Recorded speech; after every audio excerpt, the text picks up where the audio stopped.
Good evening, and welcome to this edition of Conversations with Lothrop. I'm Richard Lothrop, will be your host for the next 30 minutes or so. Well, tonight we interview Dale Preston. He is presently the president of the, I'm going to read this to get it right, the Allen Medical Foundation, which is fairly new, isn't it? Well, it's about 12 years old. 12 years old. Well, we'll get into that. Although I'm new to it. But we certainly welcome you, and we're delighted that you're here. And the hospital is, of course, something on all our minds. And so we'll learn a little more about certain aspects of it. First, a little bit about our guest tonight. He grew up in Lyndhurst, so I believe a little town to the east of Cleveland. Is that right? Mm-hmm. And graduated from Oberlin College in 1983 with a biology major. So, correct. If I'm incorrect in any of this outstanding... You've done your homework. Biography. And then you taught biology and outdoor education. Is that right? Yes. Where did you do that? Well, I taught for about 12 years in a variety of different settings. My very first position, having graduated from Oberlin, was working at a biology field station on an island off the coast of Maine. And there I was teaching advanced high school students. And I went from that pretty much directly into the private school world, since I was a product of Oberlin College just after they did away with the public education certification. So I ended up in the private school world. And I taught at several private schools in the Washington, D.C. area, and then moved back to the Cleveland area and worked at a number of nature centers and museums, and probably the high point of that particular track was working at the Holden Arboretum, where I ran the school education programs for about 12,000 students per year who would come there essentially on field trips. And my work there also very much involved teaching teachers and developing the science and life science curriculum, especially at the middle school level. So what we did in those days was then adopted by the 5th grade of the entire Menor public school systems, for instance. And much of that work then led on to serving as a consultant for the National Park Service in some of their programs. So you've had some federal experience as well. I have, and I've taught grades K through 12, and also senior adults, and had a pretty wide You've range seen of the gamut of this. Yes, this is very impressive. We'll have to be more courteous to you. I didn't realize you were this impressive in your educational background. This is marvelous. Well, that was just career number one. But you came to Oberlin then, I believe, in 1995. Is that correct? Correct. I moved. I came back to work at the college in 1995. As director of regional alumni activities. That's right. Tell us what that is. Well, that was a position within the alumni office, and the director of regional alumni activities was responsible for arranging alumni relations events all across the country. The way Oberlin is set up, there's one person who is responsible for all of the alumni events that take place on campus, and there is another person, happens to be me, who is responsible for all the events that take place everywhere except on campus. And then you two have to mesh some, I assume. Sure. All those alumni that I would be working with in San Francisco or Seattle or New York or Chicago or Hong Kong or Paris are the very same individuals who come back to campus for reunions and conferences and such. And how did you get to that, from that, from what you'd been doing? This is quite a shift. It was quite a shift. I'd been working in the classroom and museum settings and very much enjoyed that. And though it's sort of strange to most people, in my mind, it was still very much staying in the education world. I was very excited about the chance to come back and work for my alma mater and to be back in the college environment. And as I mentioned, I really taught every grade level there was, and though this wasn't going to put me into a classroom per se, it was still very much in the academic and educational world. And it was also very exciting to sort of be a part of the administration and get to know academia, and in particular Oberlin College, from that side. I found it fascinating. Many more levels of things to consider and work through than first meet one's glance when looking at an institution. And he left all that this last year to become president of the Allen Medical Foundation. And we're certainly so glad you're here. What was it about Oberlin College that attracted you as an undergraduate? Did you decide to come here? Oh, that's a fun question. The answer, in a word, is bicycles. Bicycles, huh? Good.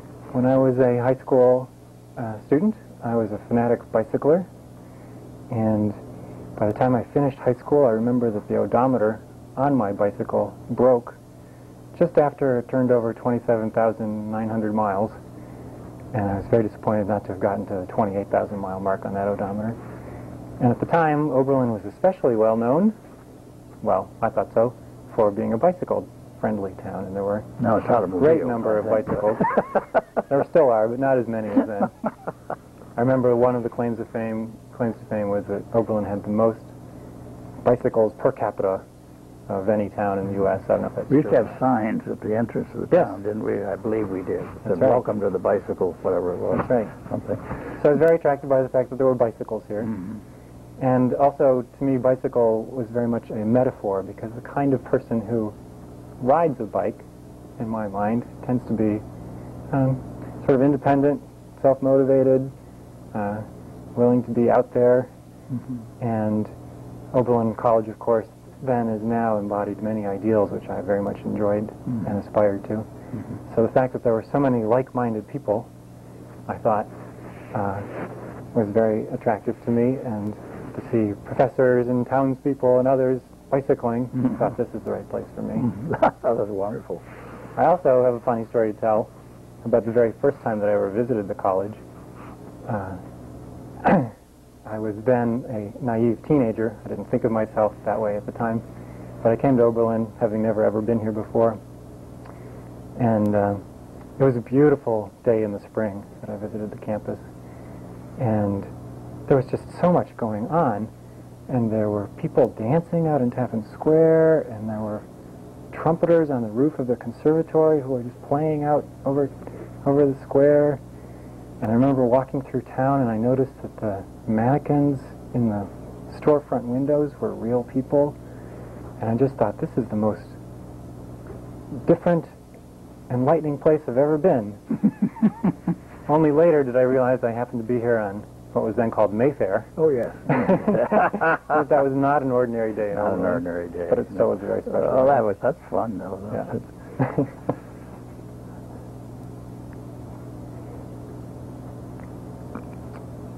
And we've talked about, I had some questions here to ask you, which you've already answered.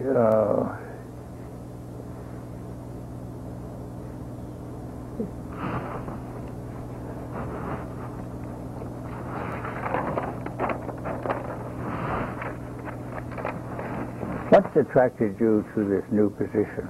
To give up regional alumni activities and go to the Allen Medical Foundation? Which is sort of quite a shift in a way, isn't it? Yes, I've finally moved out of the educational world, in a way. Although, surprisingly, what I'm doing now still has a lot to do with education in a different format. I would say that I was very attracted for a couple of reasons, both personal and professional.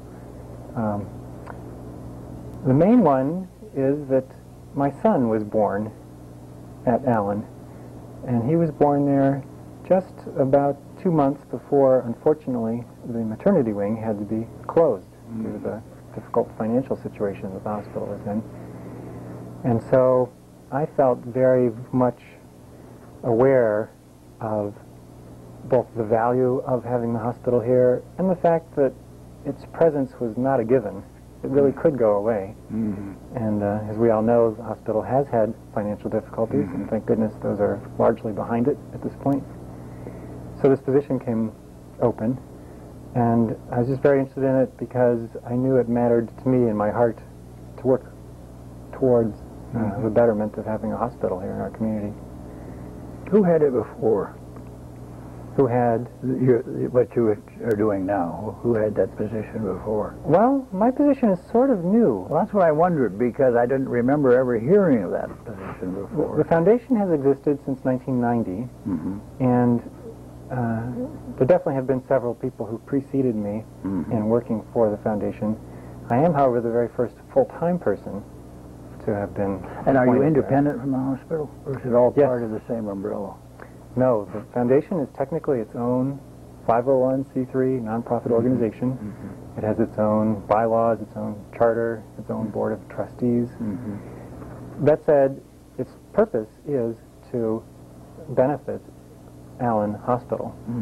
And so I certainly work very closely with the hospital senior administration and also the hospital's trustees, because what we're trying to do is fundraising and awareness raising for the betterment of the hospital. But technically it is its own nonprofit organization, its own tax ID number. How big a staff have you? How many staff? We have one staff. That would be me. You. Do you have a secretary or a handler or No, I have a PC computer I'm very handy with. We may have some secretarial support in the future. And I also work definitely with volunteers, and even our board of directors are all volunteers. So you're getting back sort of what you were doing in the regional alumni. You're getting volunteers. Yes, there are definitely some similarities. Parallel there. Exactly. And do you plan financial campaigns, or... I mean, I'm not going to word this very well because I need help in just trying to establish what you do. I assume you do publicity things, you do things to enhance the image of the hospital, but there's an undercurrent of financial absolutely, not needs undercurrent. there. Not undercurrent. The primary purpose is fundraising. And so you're doing all. So how do you tell us how you go about the fundraising? What are the different aspects of it? Yeah, the primary purpose of the foundation is fundraising. It's philanthropic support for the hospital. And there are a number of ways that we go about doing that. The very first one, and most important one, is plain old education. Telling the story of what is happening at the hospital and what the needs are, what the successes are, and addressing those squarely. So I think my background in teaching is still coming in very handy in that regard. And then in terms of fundraising efforts, we do the usual range of things, definitely direct appeals to individuals, special events such as the annual Progressive Dinner, and there's an annual Golf Classic. Those are two of the better known ones. We also definitely write grant applications and look for funding from other philanthropic foundations. Did you have that skill previously about how to apply for grants? Which I understand can be somewhat complicated. Well, you know, it's somewhat complicated, but it's a good liberal arts sort of thing to do. Okay, very good. Common sense, it's logic, it's being able to write clearly and state your case, and basically convince others as to the worthiness of the cause. And there are many good causes out there. As for my skills in doing this, I've been working in the nonprofit world for 25 years now, and I would say through osmosis and many board meetings and other things which I've sat in on, I've learned quite a bit.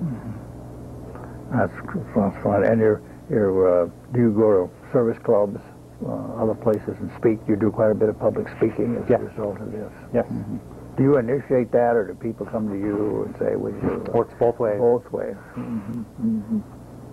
And I'm certainly open to invitations to groups that would like to learn more about the hospital. That's great.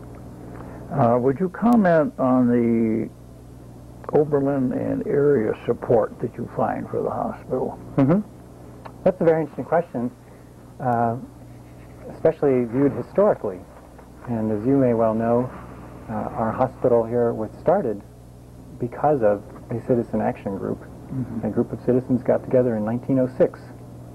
204 of them got together, and at that time they each pledged $5 per year for the opening of a hospital. And I kind of like to tell that story because Allen is now 95 years old, officially opened in 1907, or the Oberlin Hospital opened in 1907. At that time in a rented house over on South Cedar Street. Was it 21? I was trying to think of the number. 21. Yes, 21. 21. 21 South Cedar. South Cedar. And so from the very beginning, it was the result of interested citizens willing to work towards it and to give money towards it.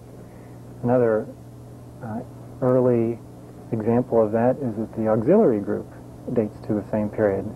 The auxiliary began having its hospital benefit fair, I believe, in about 1910.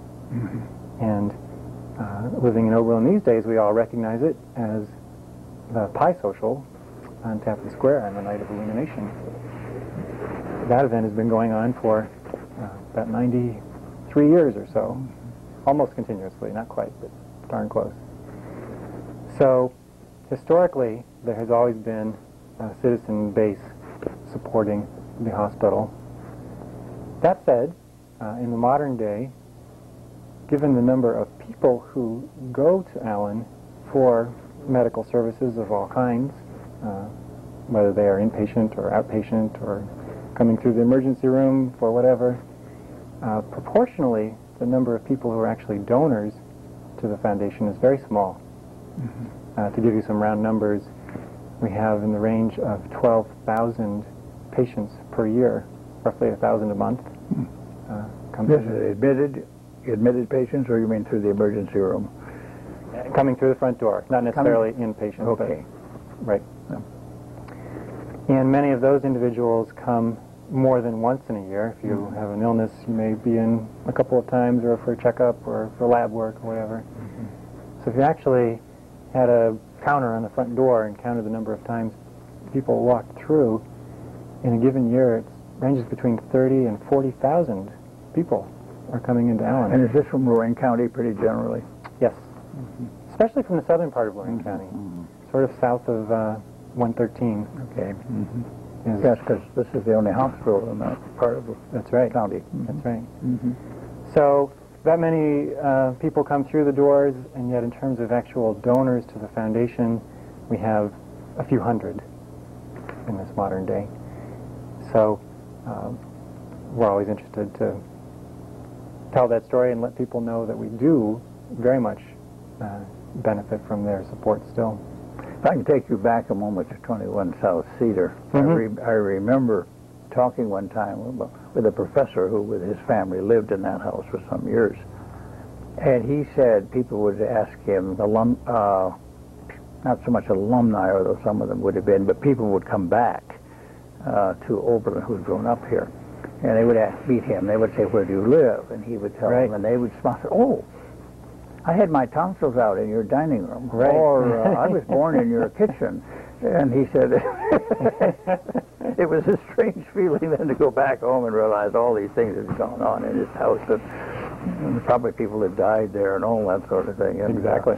So if you don't normally think about in a residence, that's right. There, but he said it did start up some interesting conversations with people. I'll bet. I had a slight variation on that theme myself, in that when I began working at Allen, my office was initially located, of all places, in the wing that had formerly been the maternity wing. Which is to say, my office was located in the room immediately adjacent to where my son was born. And so it was an odd feeling to go to work each day and think, we had quite a bit of drama right next door there not that long ago.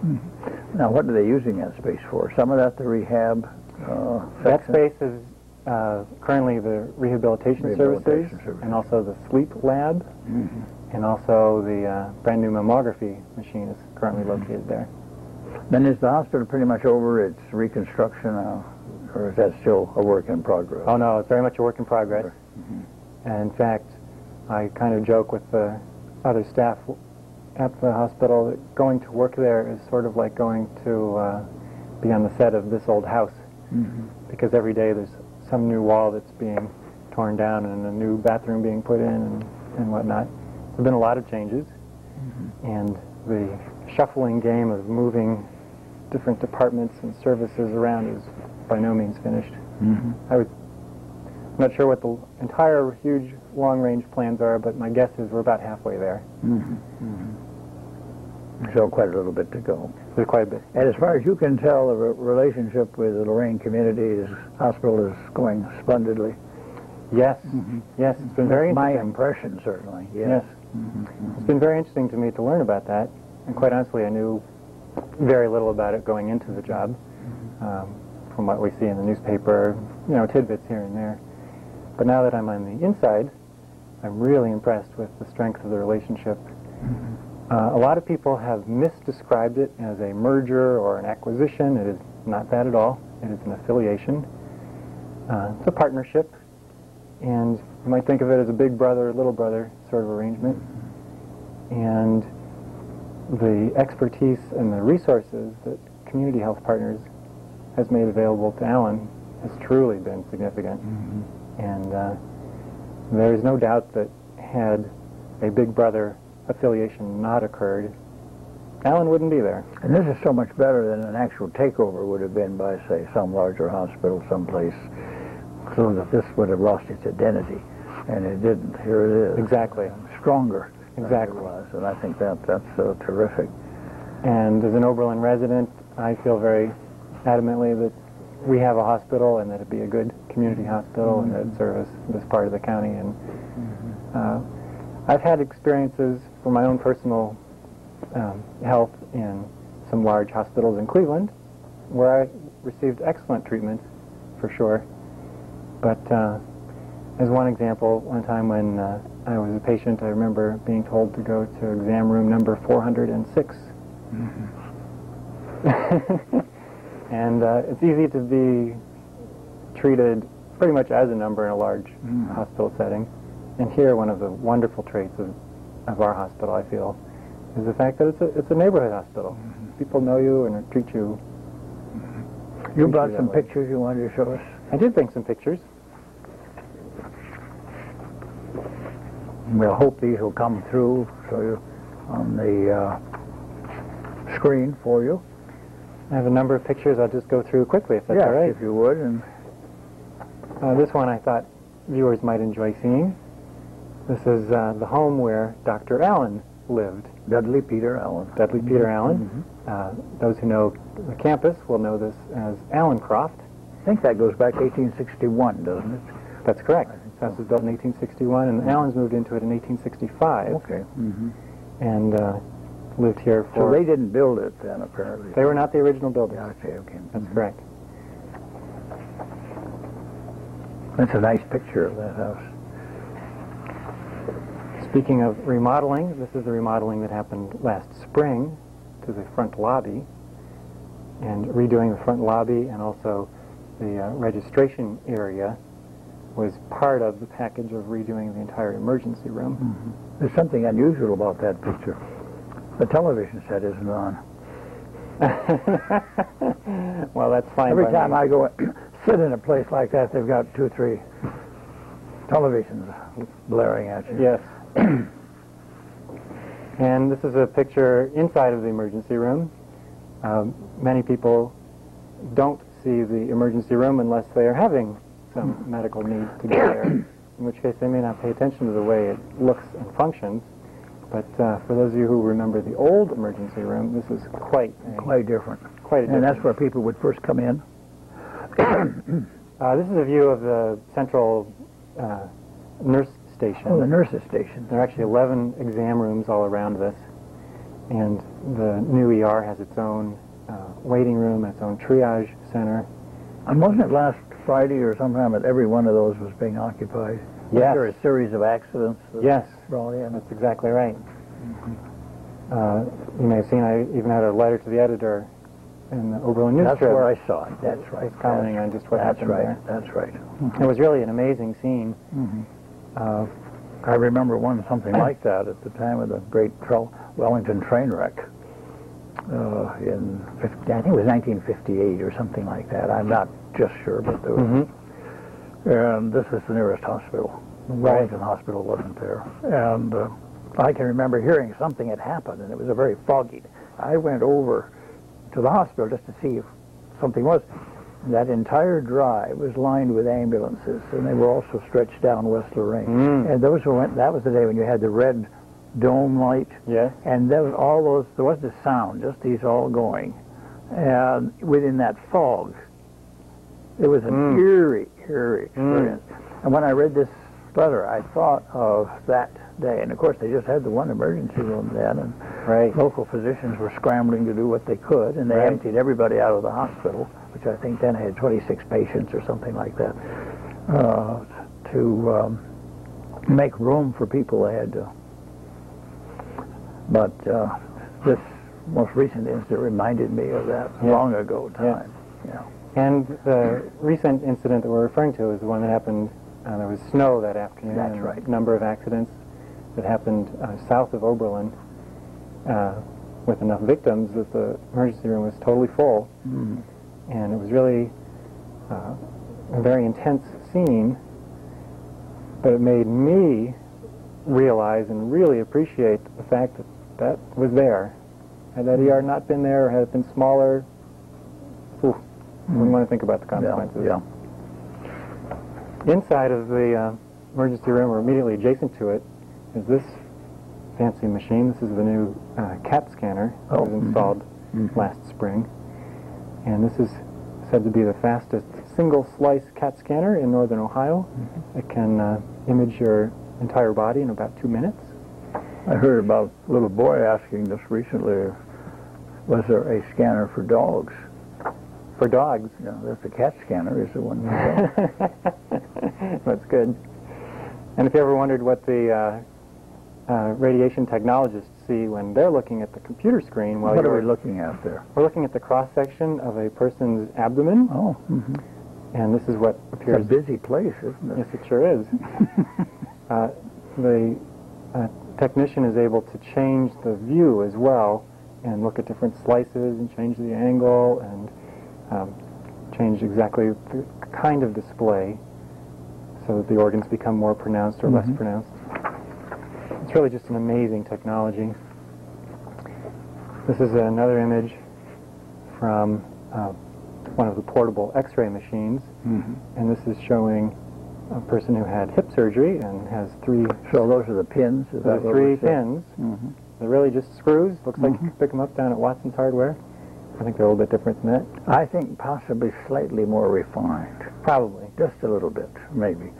But interestingly, the surgeon is looking at this kind of a screen in live time while performing the surgery, so they can double-check exactly what they're doing.